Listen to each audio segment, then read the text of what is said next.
Nurlan Bağırov 2019-cu ildə səfərbərlik və hərbi xidmətə çağırış üzrə Dövlət Xidmətinin Gəncə şəhər Kəfəz rayon üzrə hərbi komissarlığından hərbi xidmətə çağırılıb. Azərbaycan Silahlı Qüvvələrinin sıralarında insaylı hərbi hissədə müddətli həqqi hərbi xidmət edib.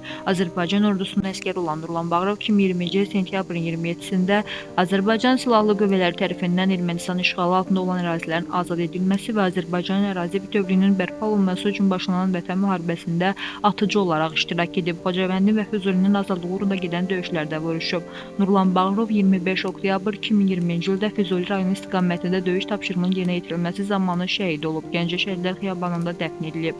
Azərbaycan ərazi bütövlüyünün təmin edilməsi uğrunda döyüş əməliyyatlarına qatılan və hərbi hissə qarşısında qoyulmuş tapşırıqların icrası zamanı vəzifə borcunu şərəflə yerinə yetirdiyi üçün Azərbaycan Prezidenti İlham Əliyevin sərəncamlarına əsasən Nurlan Bağırov ölümündən sonra Vətən uğrunda Xocavəndin azad olunmasına görə, Füzulinin azad olunmasına görə cəsur döyüşçü medalları və 3-cü dərəcəli vətənə xidmətə görə ordeni ilə təltif edilib.